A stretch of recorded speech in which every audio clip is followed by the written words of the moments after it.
Marie Green. And I'm Elaine Quijano. Just into our newsroom, a photo of what ISIS claims is the bomb that took down the Russian passenger plane in Egypt. ISIS published the picture in its magazine, Dabiq, and you can see the alleged bomb is really not very big. Let's get straight to our Homeland Security correspondent, Jeff Pegues, to talk a little bit about this. What do we know so far about this claim, Jeff?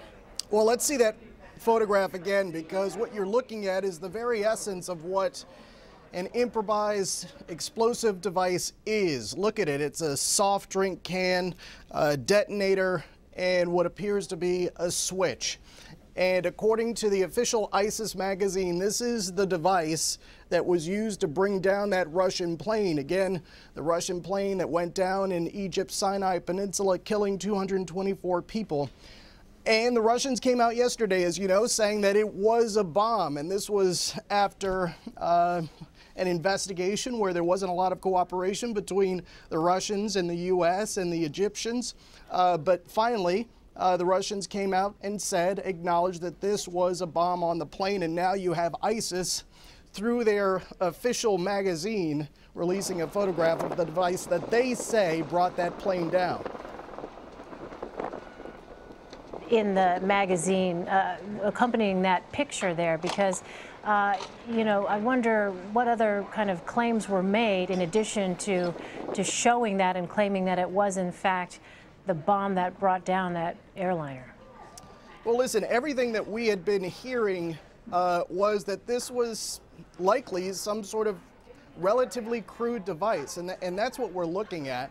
And in talking to U.S. intel officials, ISIS, over the last year, really has become fairly adept at using these IEDs on the battlefield, setting booby traps, for example.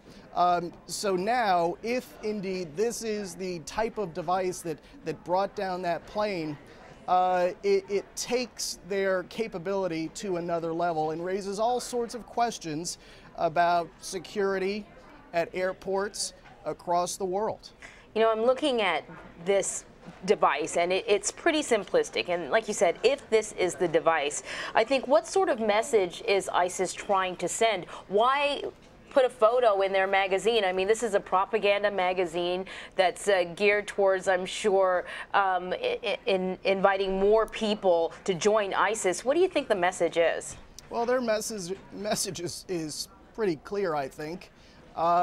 And U.S. law enforcement has said this over and over again. They are trying to inspire fear. And that's why you see their official magazine and the propaganda that they release through social media. It's all about generating a buzz and generating fear. And when you have the combination of the Russian plane that was bombed and then the Paris attacks, they probably feel that they are achieving their goals. How valuable a recruiting tool would that be, showing that photo, saying that this was all it took to take down an entire plane, as ISIS goes about its final objectives, as it tries to pursue whatever it is their end goals are? How valuable a recruiting tool is something like that photo?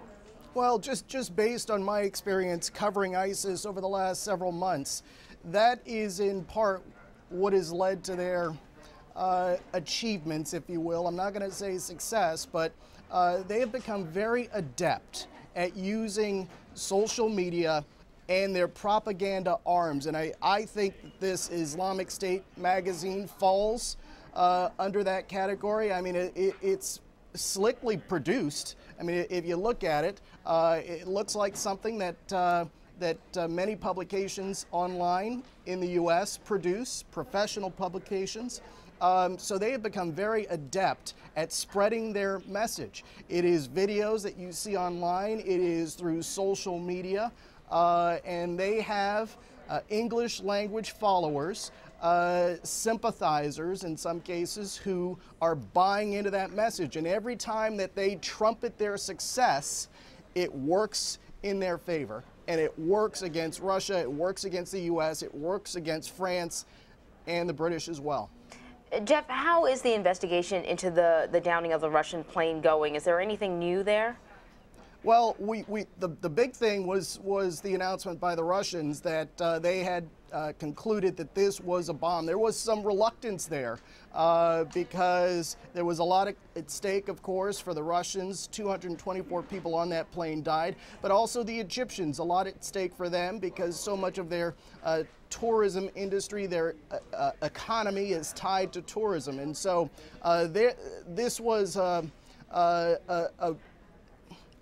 a critical announcement when the Russians came out and then acknowledged that, yes, this was a bomb because there had been some difficulty on the part of the U.S. in getting cooperation from the Russians and the Egyptians and trying to get to the bottom of what exactly brought down that plane. So that's where the investigation stands now. The focus is really away from the plane and how to respond because it seems right now, there is no doubt, according to the Russians, and the U.S. intelligence officials, U.S. law enforcement officials concur that it is likely it was a bomb that brought down that plane.